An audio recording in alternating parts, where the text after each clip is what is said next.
Hi everyone, Richard Lewis here. This is my YouTube channel. I haven't done interviews for a while, especially in CS, but I'm going to do some at this event because why the fuck not? We paid to do it, so it's not just going to be trash talk. There's going to be some serious shit.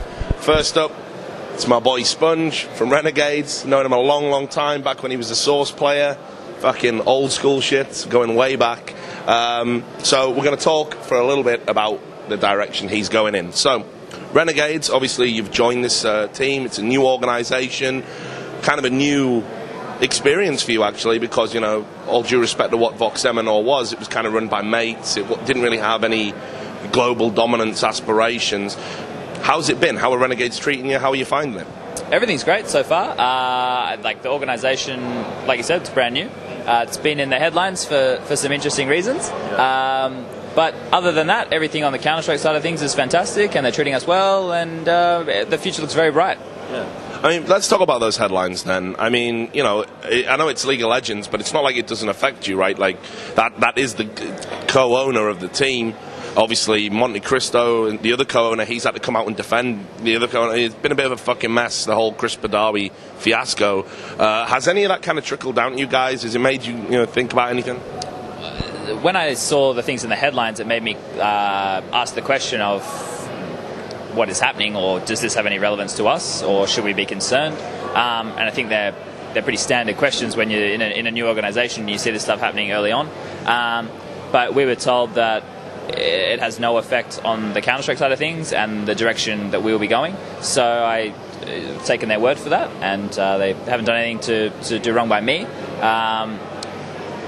Considering that we, like you said, we were just in an organisation that was mates, I guess, before. Being in a big one that's new, the positive is we get to build it up to what we want it to be as well, because we are starting it. So any negative connotations from another game doesn't necessarily affect the brand that we're trying to build for the gamers who like us.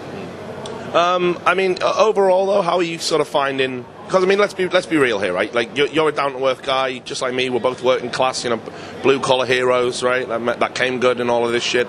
You're still technically a plumber. You were playing the super high level of Counter-Strike while working a really demanding full-time job, and now you're transitioning away from that. You're becoming a star. I mean, before we even did this fucking interview, you had to fight off a bunch of kids wanting to get autographs and shit. How are you finding all that?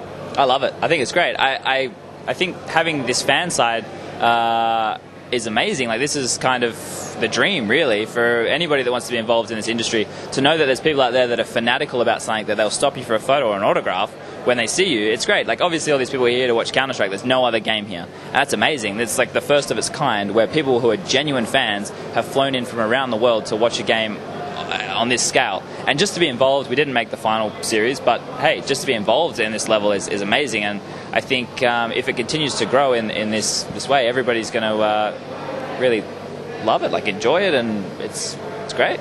What about you though, man? You're in the limelight now, right? So how are you coping with that, like individually? Okay, so the CGS, my favourite event. Getting to be part of that, it kind of gave you a brief insight to that, as I guess protected as it was and manufactured as it was. You were still having to do stuff in front of cameras and photos, and there were fans, but you had to deal with that before.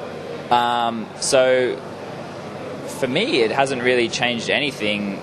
Like, I like it, but it's not intimidating to me. I don't have anything bad to say about it. I think it's good. I like it. I mean, because, look, one of the things that I'm noticing now is, like, CSGO is getting to that size where things you say on stream, right, like that there's a Reddit thread immediately, things you tweet, things you think, things you do. It can be even something really innocuous, like shooting a fucking guy's dead body, and people go nuts about it. I mean, now, given that, I always remember you as being a guy that was pretty, fucking vocal, like, spoke your mind a lot, had a wicked sense of humour, and a classic Aussie sense of humour, likes to take the piss and stuff. Are you ever worried that, like, you're one step away from a scandal? I took some selfies the other day in the mirror, like I did my hair in all these different styles, right? And I just trimmed my facial hair, and on the lip it's always a bit darker after I trim it, right? No word of a lie. And I put these up on Twitter, and people are like, you look like Hitler, like you're in Germany, this is bad taste. And I didn't reply to any of them, because I was like, what the fuck? Like, I had my lip turned up and stuff, and I went, but when I looked at it, I just did my hair like a Dragon Ball Z character. I didn't think that I fucking looked like Hitler. So you have to tread pretty carefully, but I don't ever. It's pretty bad. But I don't think that I would ever say anything to offend anybody. Like, I'm not that kind of person in the sense that if I wanted to be malicious about something, I can attack somebody or put down a group of people or whatever, I'd probably go about it in a bit more of a spiteful, vindictive way, as opposed to just coming out and branding myself bad. Behind the scenes, fuck 'em. Exactly. I like that bit. It's more of my style. But I think there are a lot of people out there who are younger than me and a lot more immature than me who will say things which they don't necessarily mean, and they'll get in trouble for it. I don't think I'm old, but... Well, I do think I'm old. I'm 26. I look at these kids and I go, okay, you're 18, 19, 20 years old. All you have to do is pay attention to your fans and the community. They love you for what you do.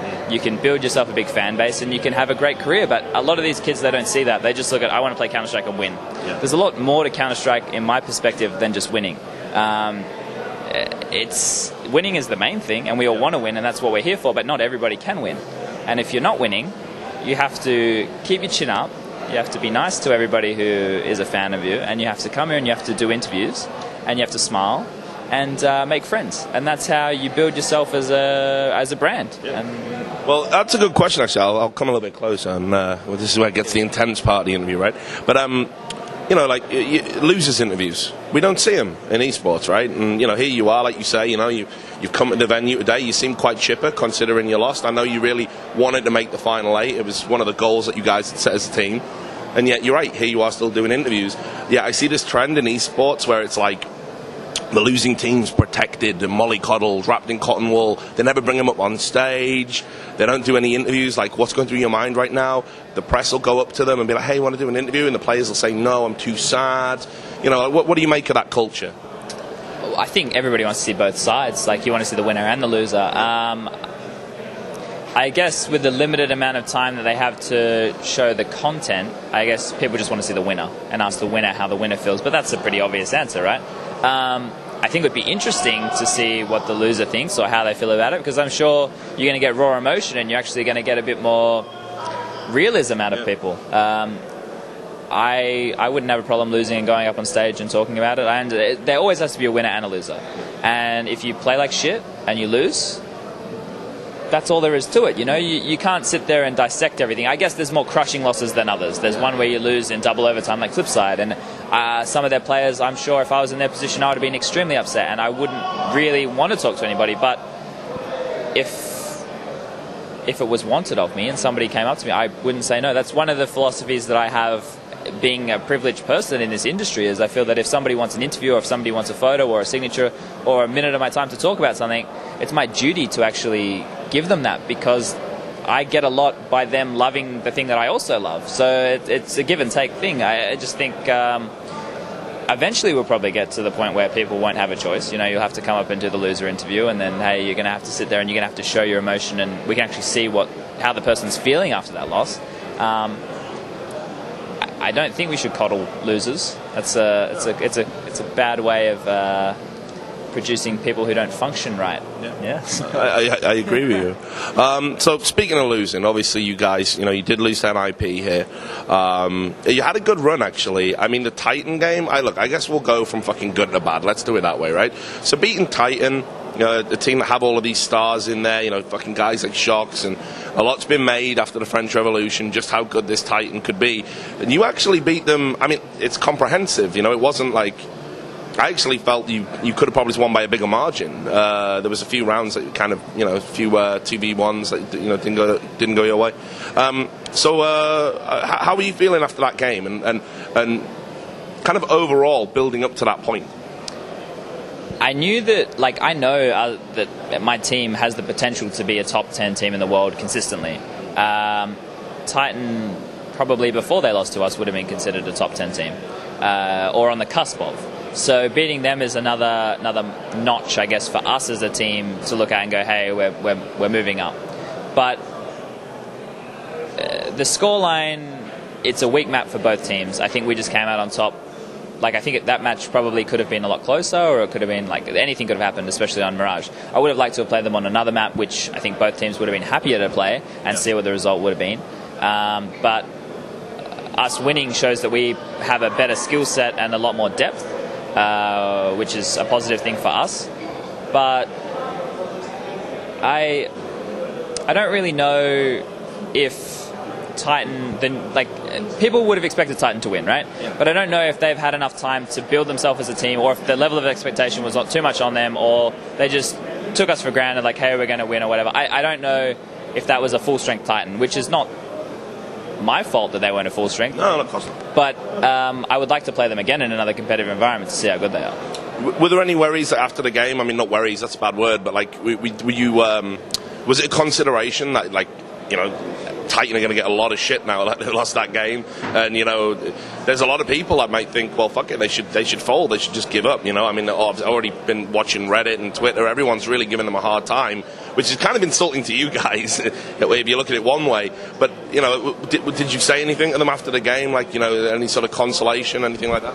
No, I find, like, I shake hands with the team. I'll always do that, and I'm always the first person up. I'm always the first person up to shake hands, regardless win or loss. But I think it's probably in bad taste to say something like that, especially when they would have been... When you lose at a major, it's a lot worse than losing at another event, because a major is your key to fame, I guess. Like, you know, like, look at what we've got right here. We've got 800,000 people watching at any given time, you know. Like, if you get through to this stage where we're at right now, you're in front of 10,000 people or whatever it is that can fill this place. So I feel like saying something to a team like bad luck, or like after you've beat them, would be in bad taste. Yeah. And what about you know, yourselves, like beating Titan, you're pumped, you're going into NIP. I mean, because you're a realist, I'll ask you the question. Although I wouldn't ask any other player this, is usually a waste of time. You ask them, you know, do you really believe you could win? And they go, oh, of course, yeah, but they're lying through their teeth. So I'll ask you, you're going into that NIP game off the back of a Titan win, did you honestly believe you could beat NIP? Yeah, like, we were actually really happy to get NIP. It sounds pretty bad to say, but I would have preferred to have played NIP than Luminosity. And you can say why. Like, the Brazilians you wouldn't consider as good as NIP, but NIP have been in a slump. We just came off the back of a good win, and we had spoken about it. We would have been really happy to play NIP. Inferno T-side is really rough, but it's a risk we took. Afterwards, I kicked myself. I was like, why didn't I just fucking veto Inferno and leave in Dust 2? But we decided as a team that we thought Dust 2 and Mirage were weak, so we thought we'd get rid of them. And then we get Inferno out of the two maps left. I think it was Cobble and Cache. If we had either of those maps, I would say that I would almost put... I can't say that. I was going to say I'd almost put money. We can't bet. No betting. No betting. Betting's bad, kids.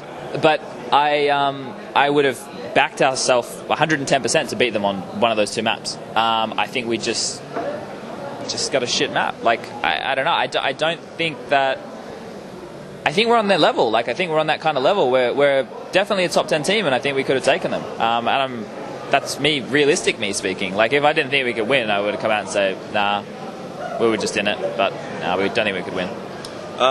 So I want to ask you about the format. A lot of people have said that the format would favour a team like you, actually, because historically you've done well in best of ones. You know, we've seen you take maps off Fnatic in best of ones, like a Gfinity, NIP as well. I think the only team that 2-0'd you actually was Na'Vi at that event.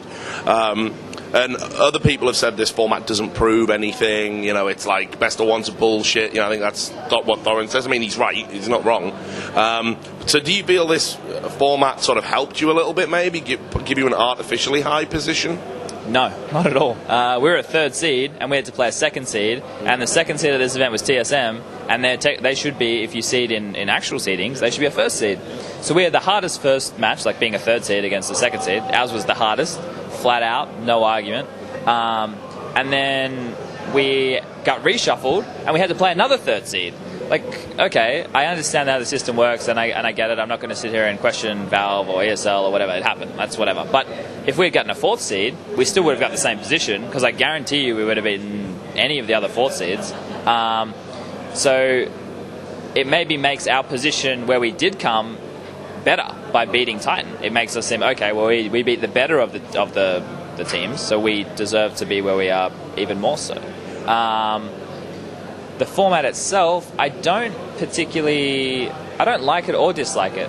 I think if you have a group that's set, then you can prepare for all your teams in your group, knowing that there's a potential chance that you might play team A, B, or C. But with this one here, you know you're definitely playing team A, depending on what happens with the other matches, you might be playing Team B, and there's no chance that you can play Team C. And you can't play either of those teams again.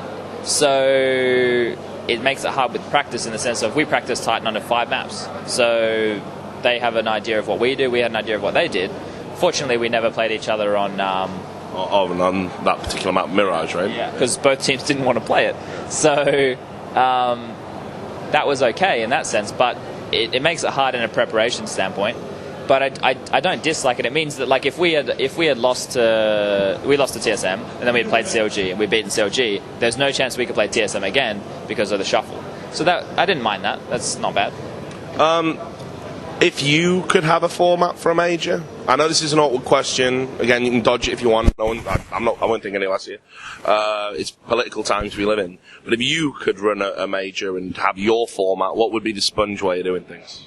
So I came in here and I spoke to Valve and I said, can we please have best of 3? They gave me multiple reasons why we can't have best of 3, and because I understand these things and I don't look at Valve as the bad guy, I understand why we can't have a best of 3, or I can understand. Can you say the reasons? I don't mind it again. It would probably turn into about a 2-hour conversation because I talked to them for 5 or 6 hours so far this event. So I can't even sum it up because if I say one point, then it leads to there's a lot to it. And I'm not just like drinking the Valve Kool-Aid. Like no. I get it. Whereas a lot of players probably don't. But I still would. Best of 3 would be my preference. If there were no other restrictions or no other requirements, whatever, best of 3 would be my preference. Then my next preference would be GSL, same thing. The first, like the upper bracket, best of 1, and then the lower bracket matches best of 3. Because you saw like the Cloud9 match versus Kinguin in a best of 3, I think Cloud9 would win. So like for them to get knocked out of the tournament in a best of 1 when I would be pretty confident that I'd win in a best of 3 kind of sucks for them. And then if that's not possible, maybe completely rearranging it and giving just like this is a thing. If you want a major to be like who is the best Counter-Strike team in the world, this is not the format for that.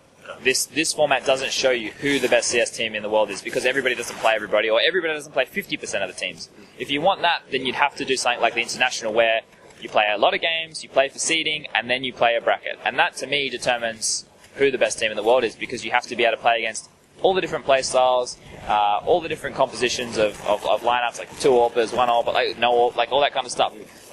So I think to determine who the best CS team in the world is, you need to do something like International. You need to run it over several weeks. You need to have teams from all over the world competing. But for the major format, best of 3 or the lower bracket best of 3 thing.